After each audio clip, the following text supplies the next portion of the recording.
Good lunchtime, everyone, or whatever time of day it is that you're watching today's show. We are live. Spurs, 23 points from 9 games. I got it wrong on Tuesday night. On Tuesday night's live stream, I said 24. I hold my hands up. Perhaps getting a little ahead of myself. But we are unbeaten in the league. Who could have predicted this? Even the most optimistic glass half full bully boys could not predict this. And it's all happening tonight, 8 p.m. Selhurst Park. We have a full preview for the game coming towards the end of the show. Team news, past form against them, which isn't great. I'll add that up and inform you exactly of our past form. It isn't great at Selhurst Park, but they're not great this season and they have a lot of injuries. So it looks good for us. It looks good for us tonight. So stay tuned for that. We've got lots and lots of topics at hand. Like, sub, super chat before we get into the meat of today's show. Any vegans watching, I apologise. But yeah, please hit the like, whether you're watching right now live or on the recording. It makes a massive difference, as does subscribing. The subscribing has dried up a little bit. 70% of the people that watch don't subscribe. So please make sure you sub. It's free, as is liking. So, yes. Oh, one more thing. The intro. I'm changing the intro. The countdown intro is too long. 4 minutes is too long, I understand. So I skipped it today. We're going to cut it down 2 minutes or something like that. The music's great, but it's just a little bit too long. So don't worry. You won't be too bored in the future. You won't be as bored in the future, let's say. First up, big news. Bissouma, Palace, return or rest. I can't believe how many people are happy to rest him for tonight's game. Coming from Tuesday night and other streams that I'm watching, and just general talk around the Spurs community about resting Bissouma for tonight's game, keeping him fresh for Chelsea. Going to get into that in a second. Let's see who's in. Afternoon, Richo63. How you doing, my friend?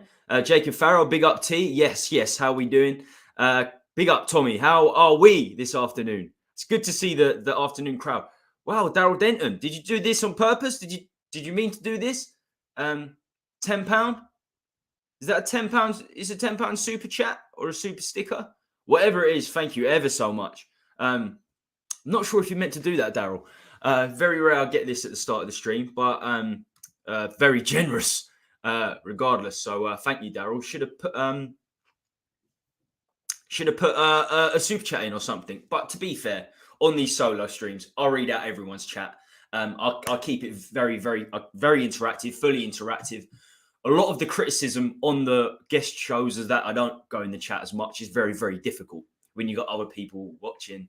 When you got other people, other guests, it can get crazy. So first up, Bissouma Palace, return or rest. Oh, you did mean it, Daryl. Thank you ever so much. And much love to yourself. Elias, much love. It was on Sunday night, I believe. We're going to make that a more regular event. I'm going to be hosting that Sunday, Tuesday, Thursday, or Friday lunchtime. I've done it Friday today because obviously we've got the Palace game tonight. So, and we've got Danny doing things as well. Danny is smashing out the content. Everyone loves a bit of Danny. Slightly different to myself, but everybody loves a bit of Danny. So yeah, lots of people saying we should rest him tonight in case he gets his 5th yellow card and misses our following game against Chelsea. News on the street is we may be forced to rest him anyway, as apparently he's done his ankle. But that's not the point I'm trying to make here. Many wanted him rested for this game in case he gets that yellow. Now, this, for me, is the complete wrong approach. It will put pressure on Bissouma to perform against Chelsea even more. And his last performance ended in a sending off. Let's face it, he got sent off against Luton. He wasn't great in the first half. And he wasn't great against Arsenal in the first half. I've had this debate. He was very good in the second half. Same with Udogie in that game. Udogie struggled with Saka in the first half, played very well in the second half. But they did struggle. Many players think rainbows and gold chests, everything's perfect at Spurs. It's going well, but there's still a long way to go. It's only 9 games. But it's so bad for many reasons. It's like you're telling Palace as well, oh, wait, We don't rate you as high as Chelsea. So we're going to rest one of our key players. It's just wrong on all fronts. You give that Palace centre midfield, and they play with 3 centre midfielders. So they pack the centre midfield. They would jump. They would jump on a centre midfield. Just gives them motivation straight away. You don't rate us. You're resting our best player. Your best player. One of your best players. He has been, Bissouma, this season. I don't like that way of doing things. And to be honest with you, Hotspur done well against Fulham. He done okay. I feel this is a weaker side than Fulham, especially with the Eze injury, the Olise injury. Zaha's no longer there, and Zaha, for many years, was a thorn in our side. Many, many years. I believe, looking at this week alone, the 2 games, Marco Silva at Fulham and Roy Hodgson at Palace are getting the very, very best out of an average team.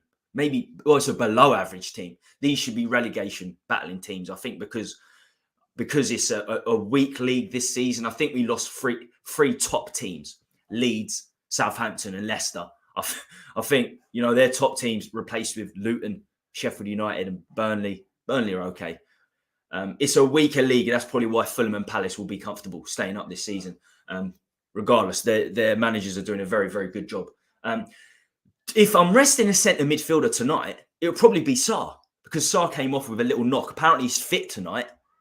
Apparently Sarr is fit for tonight's game. Did come out of a knock against Fulham. I would probably rest him. He's young. He's played Monday night already. And Hotspur done a good job. I think the biggest predicament would be who should play alongside Bissouma. So I would probably stick Hotspur again. Hotspur and Bissouma. Depends how fit Sarr is. Depends how fit Sarr is. Actually, I haven't done my homework. When is the Chelsea game? Is it next Sunday? This is going to be a big rest. Because we've played on a Friday night, we're going to miss all the weekend. So usually we play Chelsea on a Sunday. It's got to be live, whatever it is. It's Monday night again. Wait. Spurs, we played Palace on a Monday at 8 p.m, which is a one-off. We got tonight at 8 p.m, that happens twice a month in the Premier League, like Friday 8 p.m. And now next Monday we've got 8 p.m. as well. Monday night kickoff. I thought it is the following Sunday. Wow. Wait. Is that?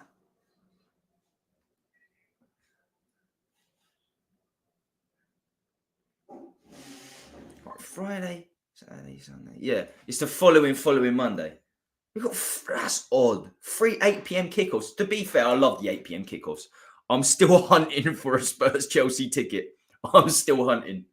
I don't know how well that's going to go. Probably not. I know quite a few people in the community, so it should be all right. I've done it before. I want to see the reaction. What's the reaction going to be to Poch? I don't give much of a reaction, to be honest with you. My emotion at Spurs has sort of gone down. It would be interesting to see what happens, because so many gunning to get Poch in the summer. I wasn't one of them. A lot of the people with brains wasn't one of them. Those bridges are broken. Poch is done. Move on. Everyone move on. And we've moved on and we look all right so far. So that's the debate for me. And I'll be honest with the Bissouma thing. And I'll tell you now, Ange, Mr. Postecoglou will start Bissouma tonight if he's fit. There are rumours that he's picked up a little ankle injury. And he does have a bad track record when it comes to injuries, let's face it. But he should be okay. I imagine he'd be okay. And Palace will not want to play against Bissouma tonight, that's for sure. Need that.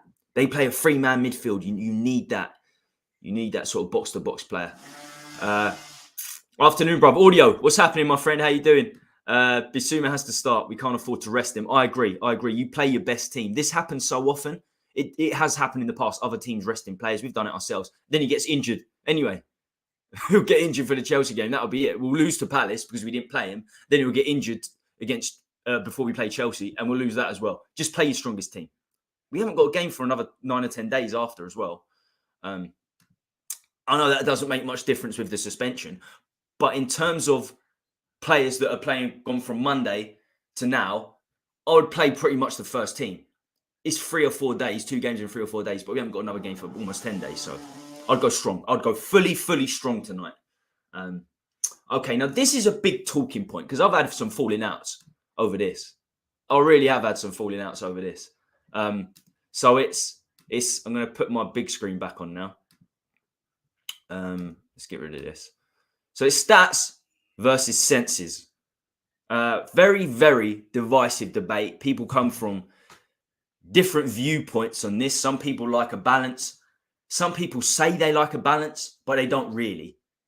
Some people are all stats now, all about stats when it comes to football. I found this out recently. I found it out over a long period of time, but recently especially, I've been in loads of debates personally about this. Your stats versus your senses. Statistics versus vision in this way of doing things. It has been very, very divisive. So this is my view. This is my personal view. I have to say, I think it's a lot of the international fans that are mostly using the stats as a definitive to judging footballers, who's better, who's better, who's worse. There is a place for stats. There absolutely is. But vision, senses have to be the main focus. Stats to validate what you see is how I like to do things with football. Baseball, cricket, racket sports, which is essentially 1 versus 1. I think stats are most useful. Easier to construct, 1 versus 1.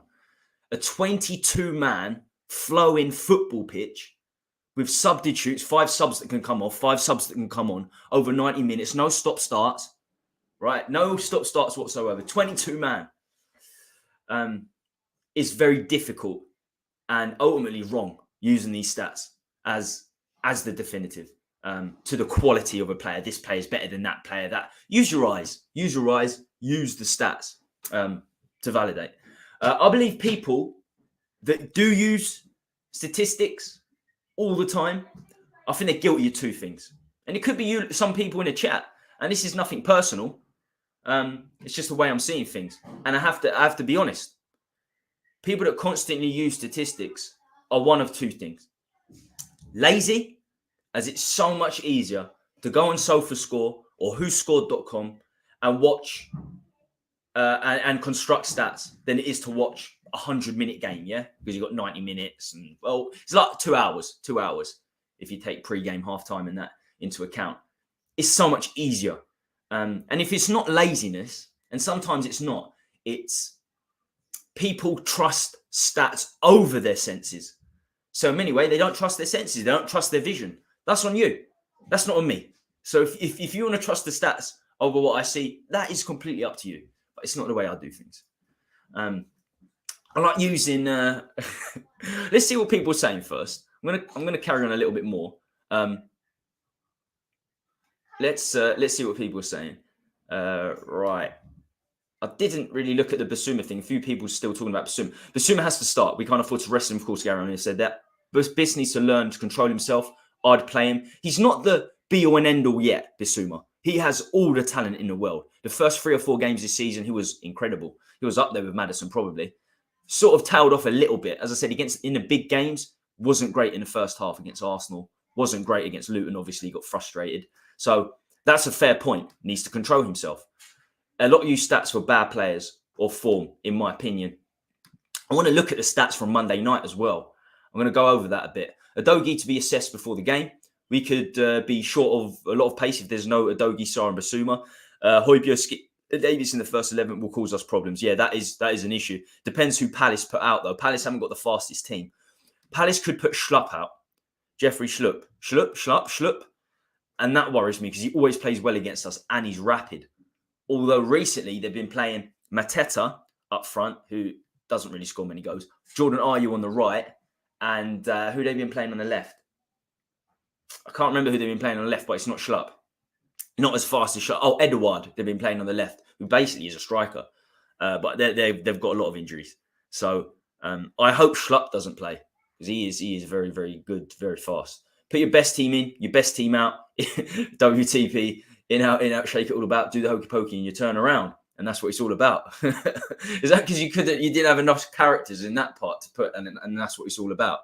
I barely watch any Spurs channels now due to people loving the stats a bit too much. It's over the top. It's over the top. In this sport. In stop-start sports, it's different. In this sport, it's over the top. Look, I'm a big foodie. I look at it like, let's use another sense. Let's use taste. Another sense, right?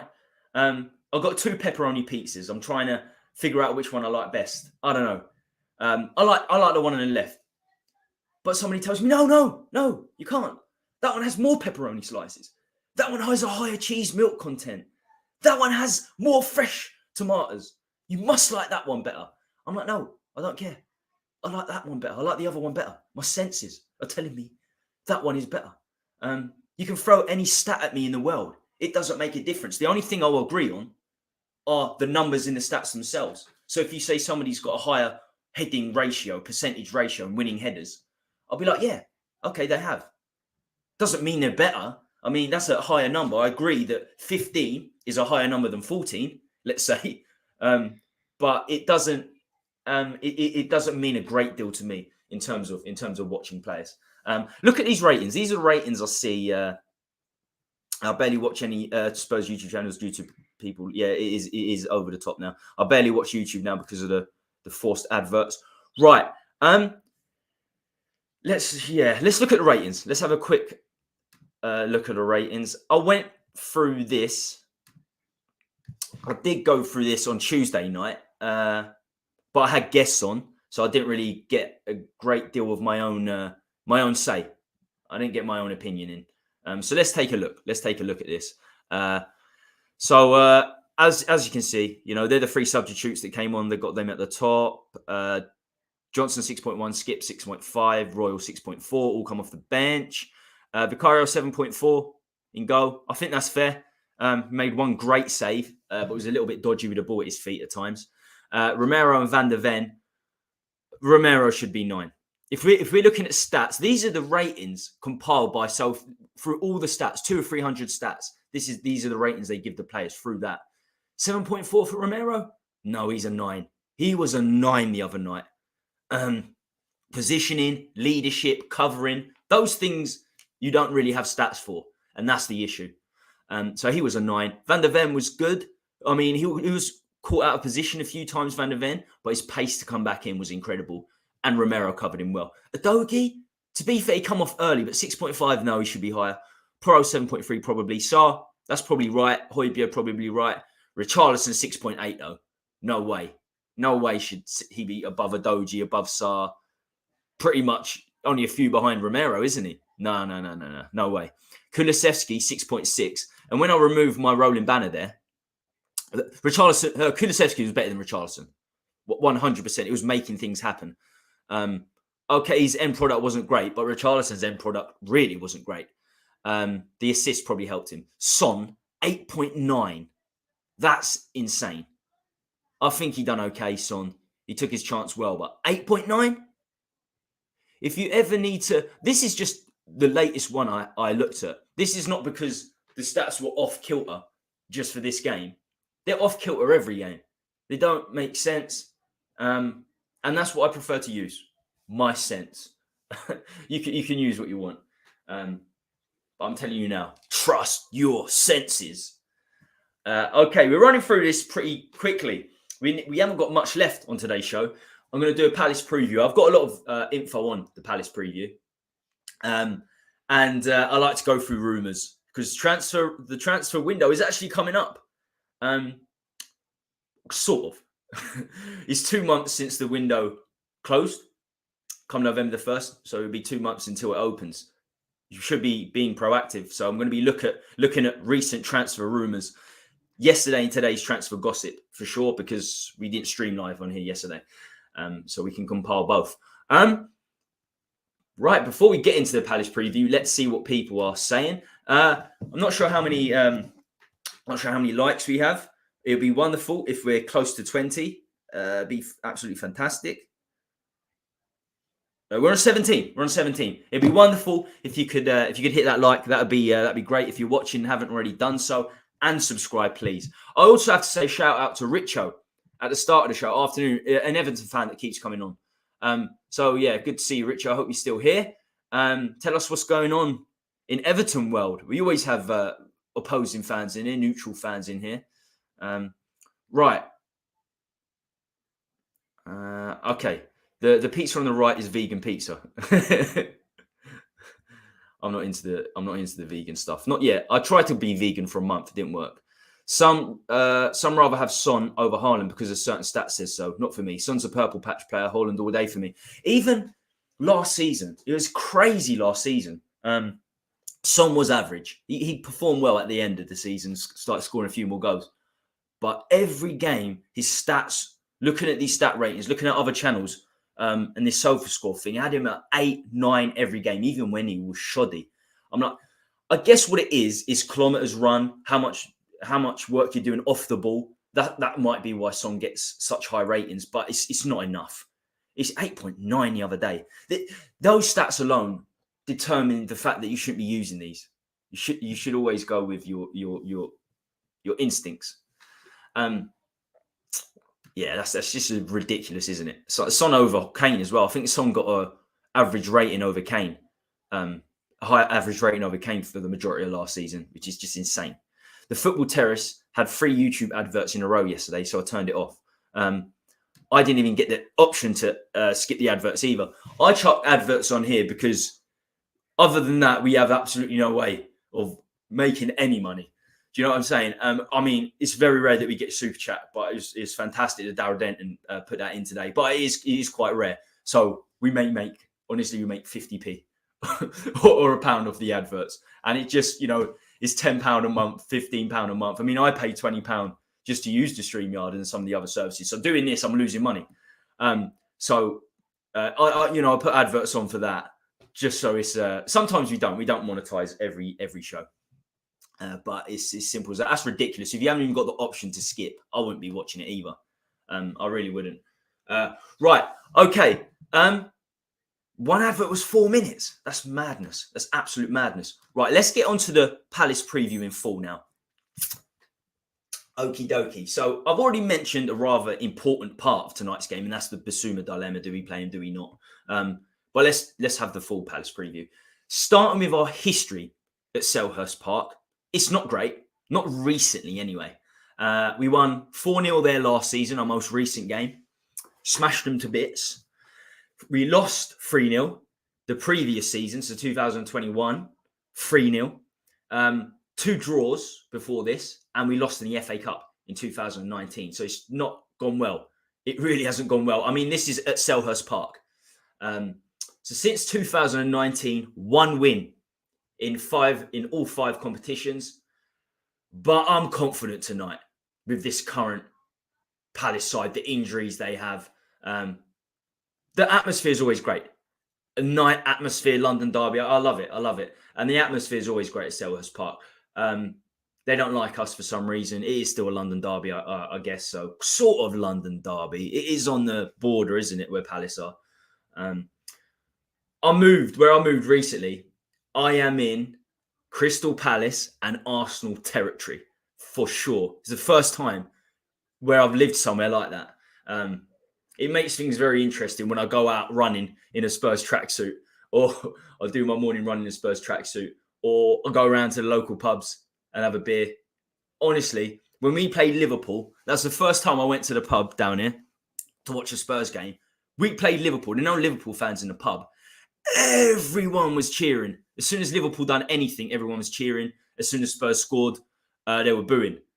And, this is South. We're in the South. Yeah, a lot of Spurs haters where I am, that's for sure.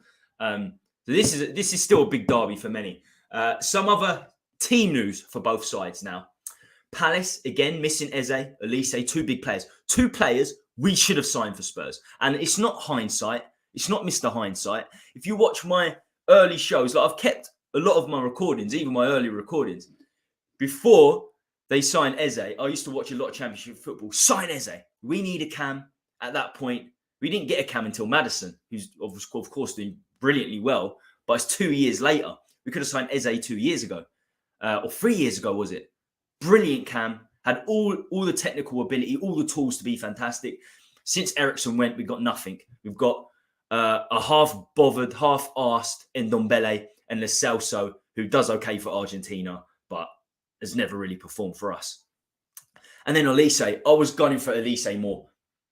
Elise ended one season on top of his game at Reading, on top, got loads of assists, loads of goals. The last 6 months of one season when he was 18. The following season, before Palace signed him, he killed it. He reminded me of a young Dele Alli from League One. I know it's League One. Dele Alli was MK Dons. This was the Championship, but he was killing it. Goals, assists, coming inside. Had the sort of, when I say attitude of Dele Alli, I don't mean the current attitude. I mean his attitude when he was 18, 19, no fear, lots of skill, scores goals. And do you know how much Palace got him for? Eze was a lot of money, £20 million for a Championship player. There's a risk there, 18, £20 million. But Olise was £7 million because he had a minimum release fee. Why? Homegrown. He's not English, Olise. He's actually plays with France under 21s, but still counts as homegrown. We need those homegrown English players.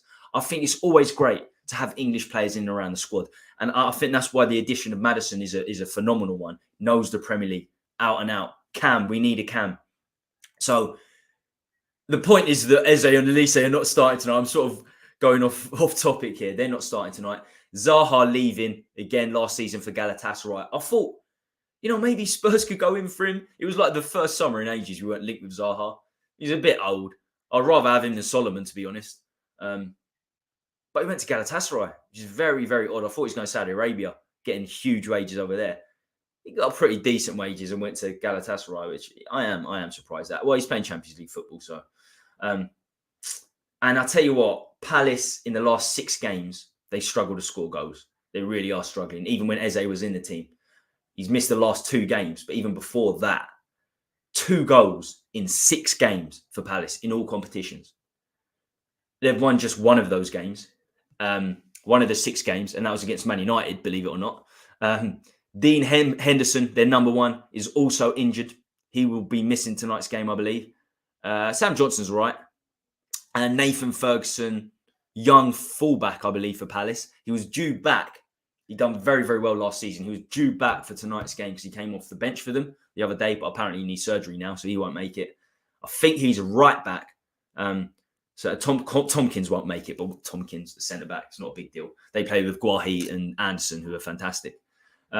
So in our case, people already said it in the chat. Look, we have Sarr back, maybe Udogie too. Sarr picked up a slight knock the other night. Udogie's looked like fatigue. All the word on the street, the news coming out from the physios and the Spurs coaching staff is that it was simply fatigue, and it looked like that in the second half. He's still young. He's still very young, and that's why I would play Udogie because I don't want Ben Davies there. But I would think about resting Sarr for that reason. Very young, we don't want to burn him out. And Højbjerg could come in for a game, and he done okay against Fulham. For this game, Gil has recovered from surgery. Now he's recovered fully, been in full training for a month now. I'm surprised Ange didn't bring him on the other night because he was on the bench, Brian Gill. Now with Solomon injured, we're a bit light out there. I mean, Perisic injured as well for the season. You could say we're very light on the left wing. We have no options to replace Richie. Everyone's telling me, we need to drop Richarlison. Well, there are no options right now. There aren't really options. The only one I can see coming in for Richarlison is Brennan Johnson. I'm convinced Ange will stick with Richarlison for now.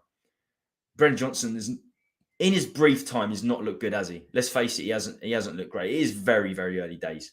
But he doesn't really play on the left. Johnson's never played on the left.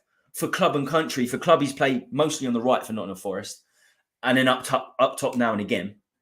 I looked at his stats in where they start before we signed him. And for Wales, he only ever starts up top. So actually, he could work. I wasn't so angry with his signing in the summer because he actually could potentially come in for Son if Son doesn't play up front. But I don't trust Johnson on the left. I suppose you could put Johnson up top and then put Son on the left. But I'd say Son's legs have gone on the left-hand side. You want to keep him as a striker. And he's shown that he can do a job up there, more than capable of scoring goals. So that's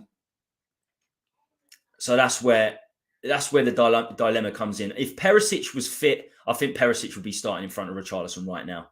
At the start of the season, we were using him as a late sub to give us experience to hold out games, Perisic. But I think now, with how bad Richarlison's been, I think he would have given him a go. And probably Solomon as well. But the fact that Gill's there, We're still paying his wages. He's on about 78 grand a week. We paid 35 million pounds for him 2 years ago. He's not been loaned away. He's a Spurs player now. We need to start giving him game time. I want to see him get some game time tonight. If not, then you've got to look at him and say, it's not unfair on him. Everyone's saying it's unfair on Brian Gill. He hasn't been given a fair opportunity. 3 managers have thought he's not good enough. Even the temporary managers have come in and felt like he's not good enough. You know, Mason Stellini doesn't really count a great deal. But did Mourinho have him? No, Nuno and Conte didn't feel that he was anywhere near good enough. And if Ange is feeling like that now, which I think he will be, because I'm very surprised he didn't come on off the bench, then you've got to say he's not good enough. It's 35 million pounds wasted by Levy. Some people say it's 25 million pounds. It was 25 million plus Lamella. Lamella, at 29 years of age, at that point, is still worth 10, 15 million pounds. So you could say the Brian Gill fee was 30 million pounds, 40 million pounds. If you price Lamella at 15 million pounds, it's 40 million pounds we paid. It doesn't take a mathematician, you know, to work that out, Pythagoras to figure that out. It's crazy money. At that point, we need a centre-back. We still need a centre-back now. We got Van der Ven, who looks good, but we should have been signing centre-backs in previous transfer windows, not Jed Spence, not Brian Gill. He needs to get some game time tonight, really.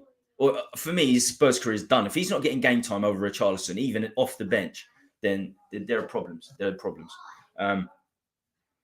Brennan Johnson's just come back from injury. So he's got the most chance of coming in, I suppose. Some people are saying Gill could play Cam if Maddison gets injured. I suppose, but he doesn't even get in his natural position on the left. So now you're going to revert him to a Cam. He could work as a Cam because he does actually remind me of David Silva. He looks like David Silva. When Man City signed, I'm not saying in quality, I'm saying when Man City signed David Silva from Valencia, I was watching a lot of La Liga. He was a left winger. He was an out-and-out left winger. And they just turned him into a Cam all of a sudden. Very, very same build and everything. Spanish. And it worked. So who knows? I would risk it. Why not? If Maddison gets injured, I'd rather put Ned than Lo Celso. I don't rate Lo Celso at all. So why not? But it just goes to show the depth is nowhere near good enough. And that could be the thing that comes back to haunt us. And I'm pretty sure it will come back to haunt us, at least in December, when the fixtures come thick and fast. That lack of depth will really be seen. Really, really be prevalent, let's say. So in terms of formation, in a Spurs Palace game for tonight, we know we do 4-1-2-3-1. Hodgson, 4-2-3-1, I should say. Hodgson prefers a 4-3-3, packs the centre midfield. Similar to our formation, of course, but the Cam moves into centre midfield. The front three the other night was Ayew, Edouard and Mateta, where they lost to Newcastle 4-0. The strength will be their defence. Guahi and Anderson.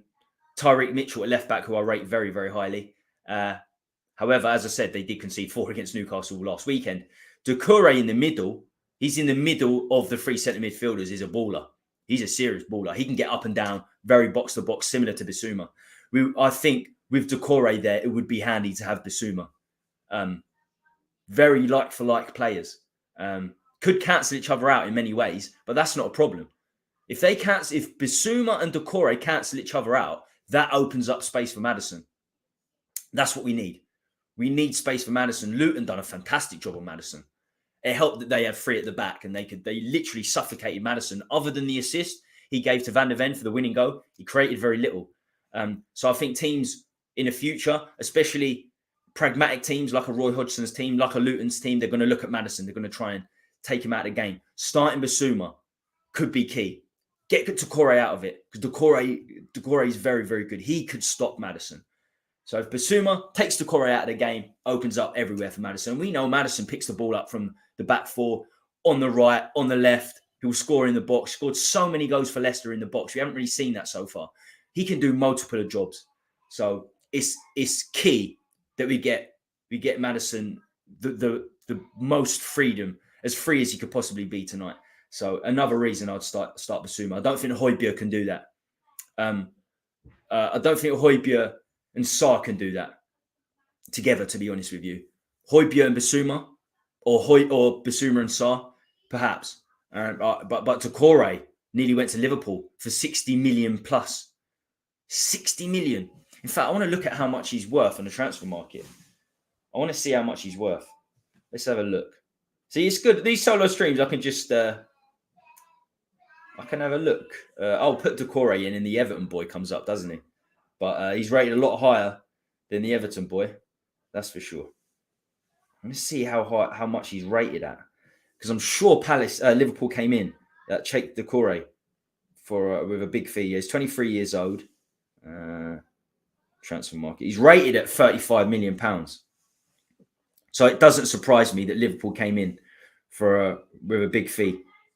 They signed him off from Lens last season for £20 million. I knew they signed him last season. £20 million is a big fee.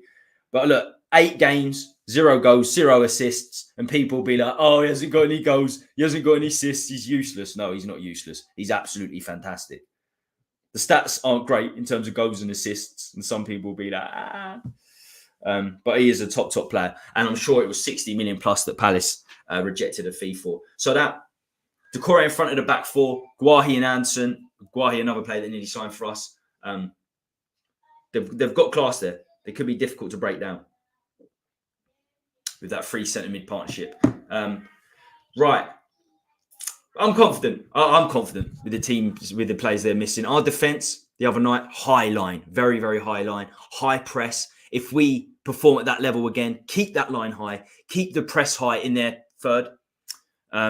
So putting pressure on their defence, I would definitely, I would say we have to be favourites for the 3 points. Yeah, I mean, that's how we scored both our goals, the press on Fulham's defence. And I'm not worried about the pace of their attack. The only one I would be sort of fear in terms of pace is Schlupp, who's about 32, and we don't even know if he will start. He didn't start last game. Got a funny feeling he will. No game is easy, but we can ask for a simpler game right now, to be honest. If we want to keep this unbeaten run going for 10 games, 10 league games, honestly, we can ask for a simpler fixture, even if it is away at Selhurst Park. I look at their bench as well. Their bench last week against Newcastle, all youngsters, unproven players you've never heard of. Well, at least half of the bench was anyway. And they've got the same injuries, missing their keeper, missing key players. You got to say Eze and Elise are their key attacking players now. Famous last words. Should be an easy 3 points. Should be an easy 3 points. Doesn't mean it will be. Doesn't mean it will be. Right. Let's see what people are saying. That's just ridiculous. I don't even know how they do that. It's just jokes. If your adverts are made of chocolate, Tommy, then I'll watch them. You in new digs now, Tommy? Forgot to ask. I knew you was moving. Yeah, man. I'm in Tunbridge now. It's actually really, really nice, Tunbridge. We got lucky with a move here. It's a beautiful town, but it is Palace. It is Palace and Arsenal zone. That is for sure. Kuva moving too. I don't think he's moved yet. Okay. Kuva's, I don't really talk to too many other YouTubers now since the whole Bob affair. I know Kuva was involved with that. I don't really sort of keep myself to myself now. I like doing things with some other channels. I don't really talk to a lot of the people now.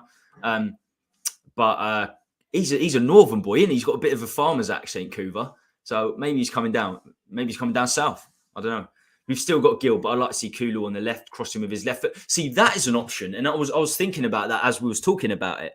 But the problem is, Kulu's obviously left-footed.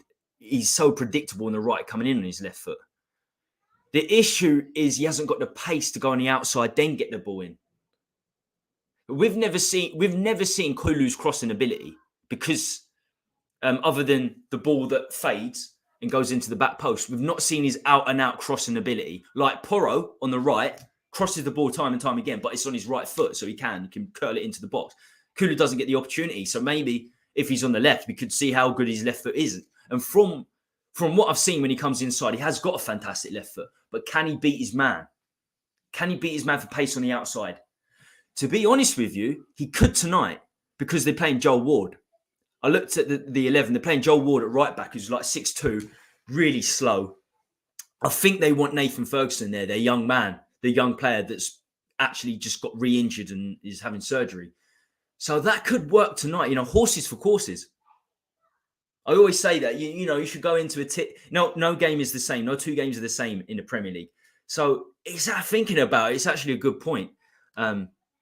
You put Kulu left, you put Maddison central, and you put Brennan Johnson on the right. I'm guessing that could work. Or some people want Porro on the right and then Emerson at right back. No, you cut Emerson out of this team. I saw enough of him again on Monday night. You cut Emerson off this team completely. So definitely keep Porro where he is, right back. That's certainly an option. Certainly is. And it takes Richarlison out of the firing line. It just does not look confident, does he? Off the ball, he's fighting, but that should be a basic. That's the minimum expectation for a footballer. Forget a 50, 60 million pound player to work hard. That's what Richarlison gives you, but that's it right now. I think our team will look different on the wings next season with 2 new wingers coming in. We signed a lot of wingers, though. We have a lot of wingers. We know Perisic won't be there. Hopefully Sessegnon won't be there because he's just, I don't know what he's doing. Sessegnon and Gill. I think Gill will be gone again in January. I'm pretty sure. He's just not built for this league. He's 8 stone wet through. I think he'll be loaned out again for a third loan spell, and eventually we'll get like 5 or 10 million pounds for him if we're lucky. Solomon, we don't know. I don't think he's going to get suspended, even when he's fit for this whole, Israel Gaza affair. I don't think that will happen. So he'll probably come back in. I don't think he's good enough. Solomon, I think he's average. He's a free transfer, isn't he? Willian was above him for pretty much all of last season at Fulham. He's 35. To be fair, Willian played well against us. He's one of the only, him and Paulinho, the only 2 players that played well against us. But that doesn't, if you can't get first team for Fulham, okay, he scored 2 or 3 goals towards the end of the season on the bounce. It's not someone that excites me. And it's not someone that excites me because he's cheap either. So there will be space, hopefully, on the wing. But for me, we still need a striker. And centre-back is the key. Backup for Maddison too. This January has to be at least 1 centre-back. Has to be a Cam for me. This team about Maddison is dead. It's dead. And then a striker for Son. Although the plan could be Veliz.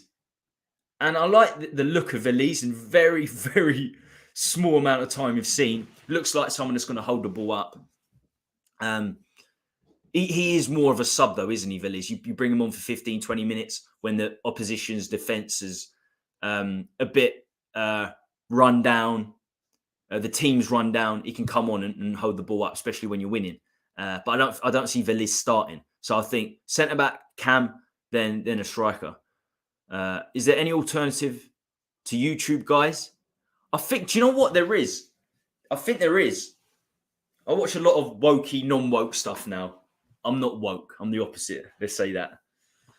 I think there is. I think there's stuff where, because they demonetize everything now. Even on my shows, I will look after this show and it will be demonetized for some reason, or it's limited demonetization. If you're not aware, in the YouTube universe, when you've got over 1,000 subscribers, you can have adverts.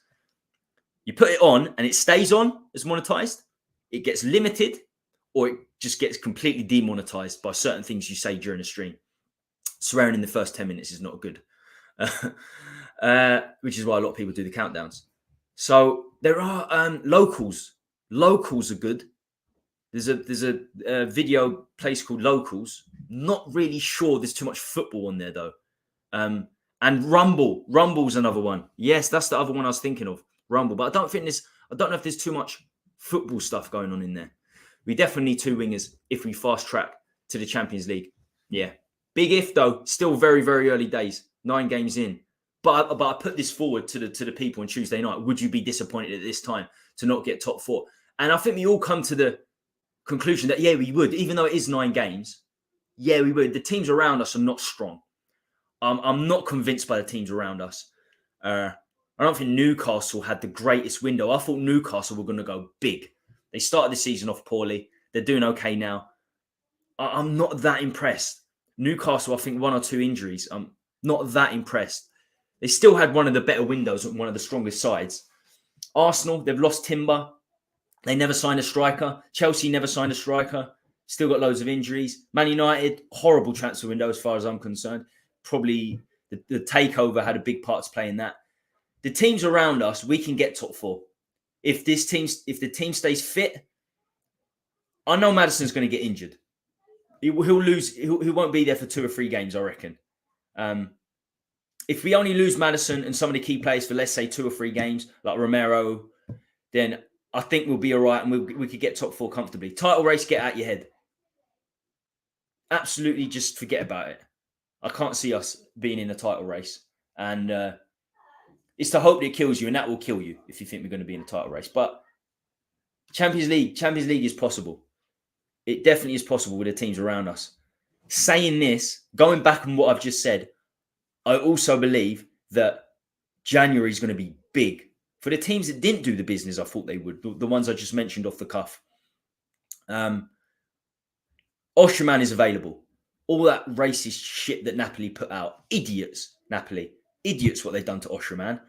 They took the piss out of him on an Insta story because he missed a penalty, like blowing sirens and stuff. He missed a penalty for Napoli and they're taking the piss out of their own player. And they put this coconut Instagram with Osimhen as well. Now, Osimhen's taken all his feeds, all his links to Napoli off Twitter, and he doesn't look like he really wants to be there and play for them now, which is fair enough. So Osimhen will be available in January. If Chelsea nab him, Man United won't because they signed Højlund. If Chelsea or Arsenal nab him, it changes everything. Because I tell you what, this Chelsea side's good. This Chelsea side's going to get good. Sassuolo, Gallagher, I think Gallagher's a player. Enzo Fernandez is a player. They're not going to score too many goals, that 3-pronged midfield, but I still think they're very, very good in there, Chelsea. Very, very strong. And they're getting their players back all the time. They lack a striker, though.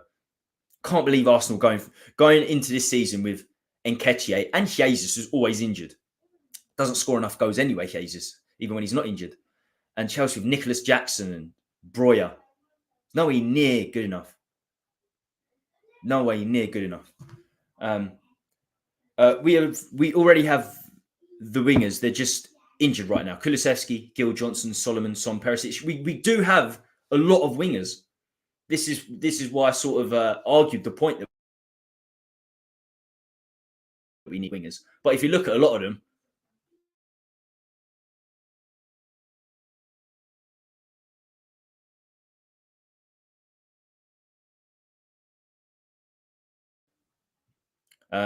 did you just freeze there for a moment? So yeah, going through the banner, going through the message here. Yeah, Sessegnon doesn't look like he's got a future. Richarlison's been shit on the left wing. Perisic is done. His Spurs career is done because he's out for the season and he's 34. Son's not a striker. Solomon's very unproven. I mean, Kulusevski's the only out-and-out winger there now, isn't he? And people have got a problem with Kulusevski. Gil can't get a game. And Johnson, hopefully in the future, I say Kulusevski and Johnson are the only ones there that you'd say are certainly going to be there next season as a winger. I think Son will play as a striker from now on. And I tell you what, it's Dan, my fellow compatriot on the Hotspur Hood, that pointed this out. And fair play to Dan about the striker thing. He said before the season started, I think Son's going to work out really well if you play him up front. I wasn't convinced because he was snatching at chances last season. Missed so many opportunities, especially in the first 6 months. But it seems like his legs have gone for the left and he's doing a fantastic job as our striker. And I think he will be a striker from here on in. So we are actually thinking about it pretty short on the wing. I wouldn't be doing it this January. Next summer, definitely. And as Daryl said, look, Champions League, we get Champions League, we need better wingers. So that identifies end of the season. We need to be looking at that. We're going to get in Europe. We have to get in Europe at some stage. This season, I'm pretty sure we'll get Europe. At the start of the season, I just wanted us to stop sliding down the table. I would have even taken Europa from here. Oh, 100%. I would have taken top 6. I would have taken top 6, no doubt. And I think Ange would have done a good job if he gets us into top 6. The four previous seasons, since we started getting in title challenges and getting in the Champions League final, since that point, we finished 6th, 7th following season, squeezed into both of those positions. 4th under Conte. Conte done such a horrible job.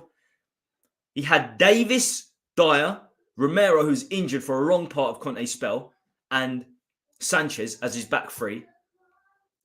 Perisic for half a season or so, mainly Davis there or Sessegnon, and Emerson on the right wing, or Matt Doherty, and he got us fourth.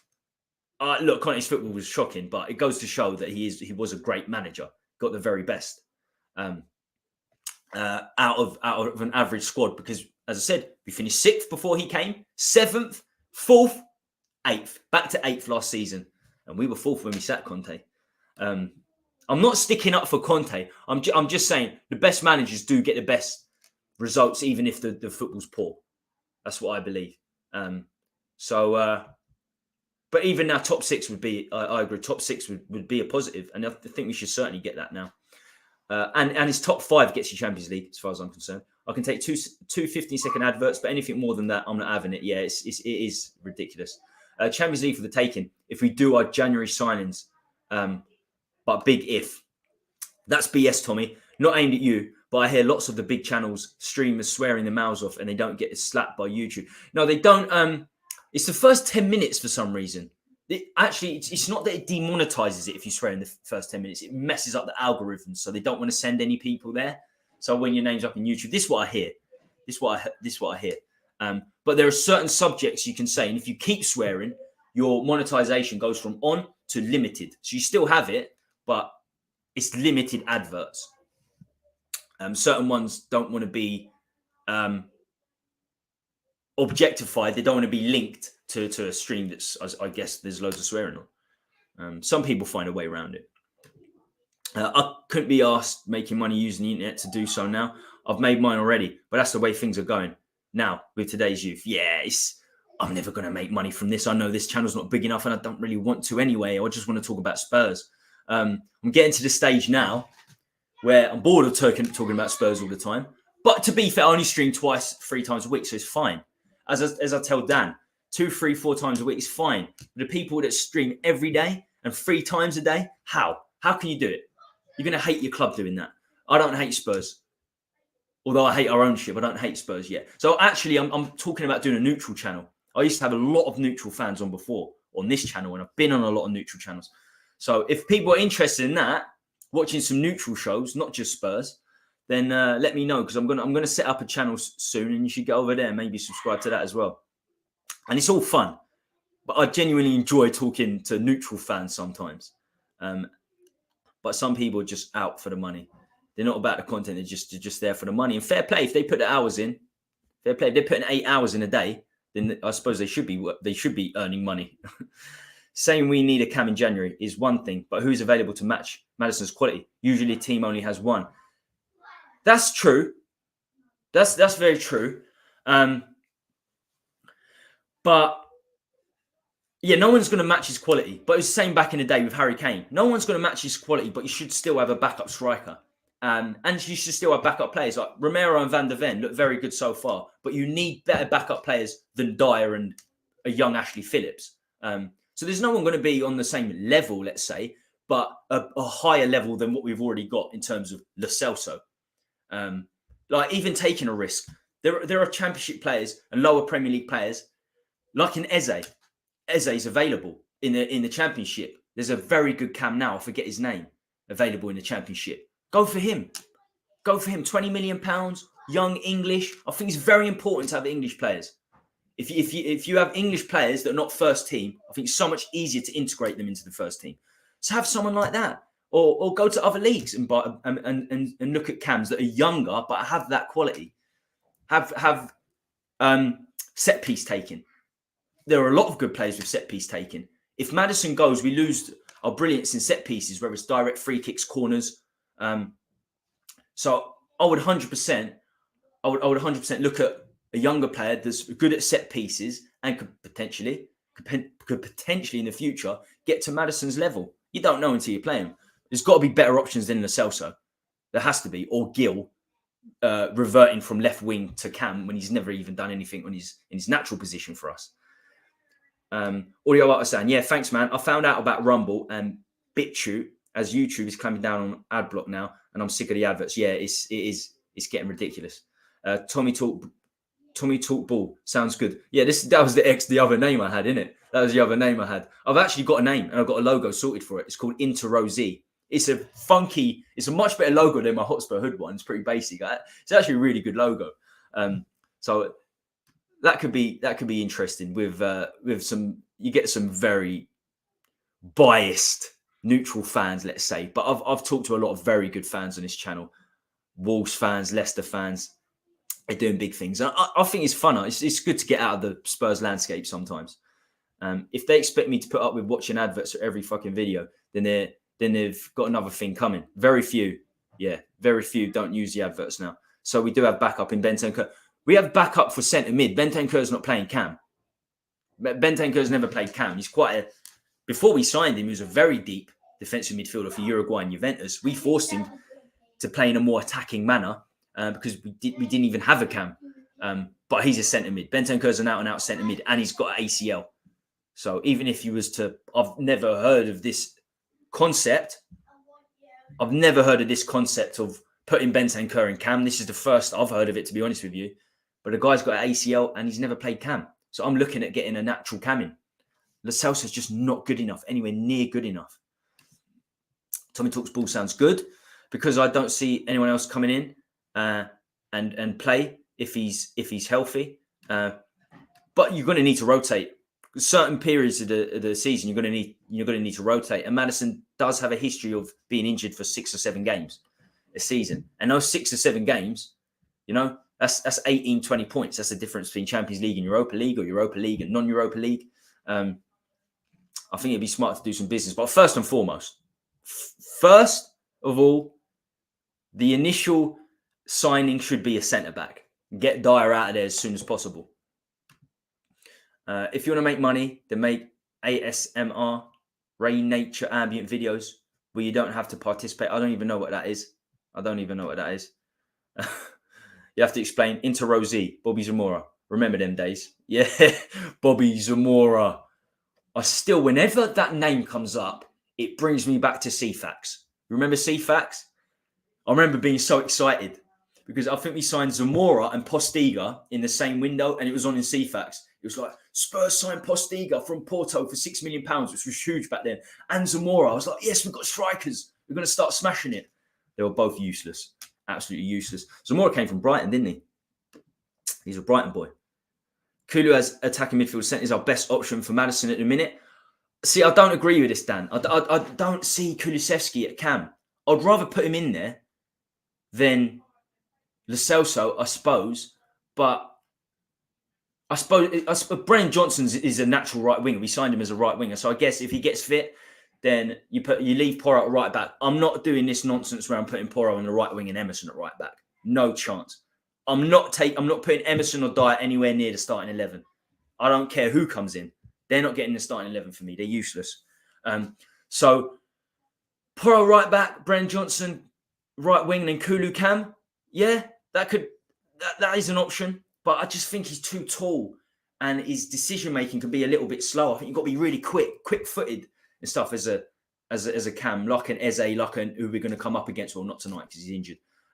Bruno Fernandes, quite short. Ericsson, short, low centre of gravity. David Silva was one of the best, low centre of gravity.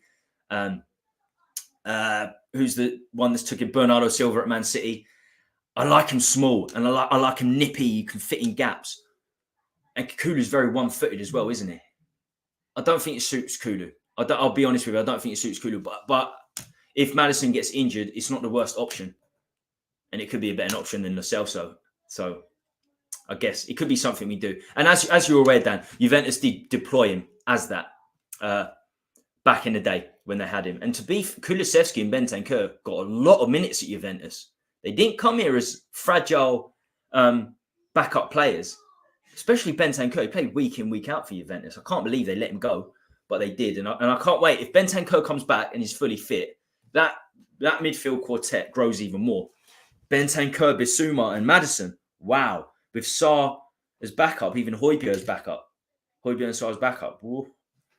Could mean business.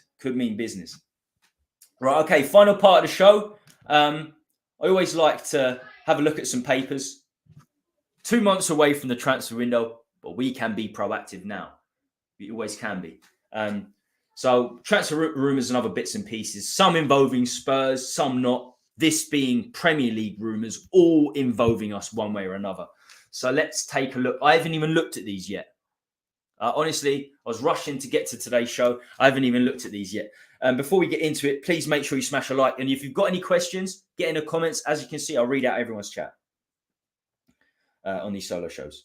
So tell me what you think. We're on 24 likes. I know we've got people coming in and out. If you haven't already hit the like, please make sure you do. It's just gone up to 26. So only 4 away from 30. So smash that like if you haven't already done so. Okay. Paper rumours. Manchester United plan a U-turn by asking David De Gea to return on a short-term deal. Makes sense. Onana's not been great.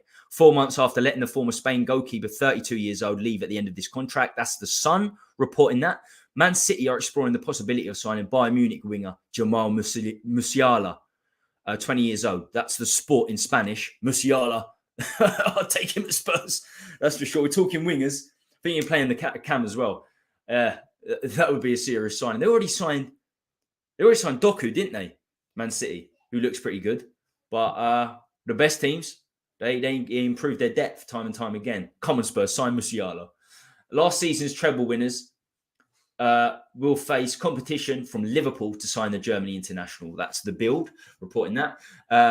Also, the Bild reporting this, Bayern are in doubt over whether to pursue a deal for Fulham's João Palhinha in January after almost signing the Portugal midfielder in the summer. Yeah, that didn't go through, did it? He was outstanding for Fulham last season and against us the other day. Him and Willian were the only two players that performed. He is an outstanding player, but he's still bringing it. He hasn't thrown his toys at the pram because he didn't get his Bayern Munich move. He's first team for Portugal as well. He's in their starting 11. So he has to look to get away from Fulham. He's a top player. We don't need centre mids now. I don't think that's the place we need depth right now, especially if Bentancur comes back fit. If we did, I'll be looking at Palhinha. Man United and Liverpool have been watching Spain defender Robin Lenormand, 26, and could move to sign him from Real Sociedad next year. I only know him because I didn't play Football Manager this season, but the season before he was very good on that, and I'm pretty sure he's left-footed, and he's massive, really tall. Arsenal have emerged as frontrunners to sign Atletico Madrid right back Nahu Molina, 25, who helped Argentina win the World Cup last year. This newspaper is Fichajes, guessing at Argentina's newspaper. Fichajes. They've already got Matty Cash, haven't they? The club that I think had the best window in the summer was Aston Villa. I really do. I think Diaby, even Tielemans on a free is good business. Pau Torres, one or two youngsters who look very good too. And they'll just add to their depth. Molina, he was the starting World Cup. He started for Argentina in the World Cup, didn't he? Only improving. Add the depth. Get the quality of depth higher. Portuguese coach Jose Mourinho is expected to leave Roma at the end of the season, probably before the end of the season. They're saying that Conte is going to take over. And England striker Tammy Abraham, 26, could follow him back to the Premier League. So they think Mourinho's coming back to the Premier League. Do you know who we could take over from? I think Eddie Howe reminds me of like a Mark Hughes. Mark Hughes took Man City to the next level, and I think they need someone to take them to the level above that. I do like Eddie Howe, and who knows? It could be Mourinho. I could see Mourinho at Newcastle. I really could. West Ham could seal the signing of Club America's Uruguay centre-back Sebastian Caceres in January for as little as £6 million. Football Insider. I don't know anything about him, so I can't comment. That's Football Insider reporting. Man United, Arsenal and Man City are continuing to monitor Michael Kayode, despite the Italian right-back 19 signing a new contract at Fiorentina. Fiorentina started off brilliantly in Serie A. They've started off on fire. In fact, where are they now? Let's have a look at the Serie A table. They've got some serious players. They're fifth, but they were like second or third to begin with. Let's look at Fiorentina. Let's look at the Fiorentina squad on transfer market. There could be a few other players. That Milinkovic that we've been linked with forever at centre back. I'd love him at Spurs. It's good, these solo streams. I could just do this. Can't really do this on the ones with guests. So let's have a look. No, not Serie A transfers. I just want to see. No, I just want to see Fiorentina. Fiorentina transfer window.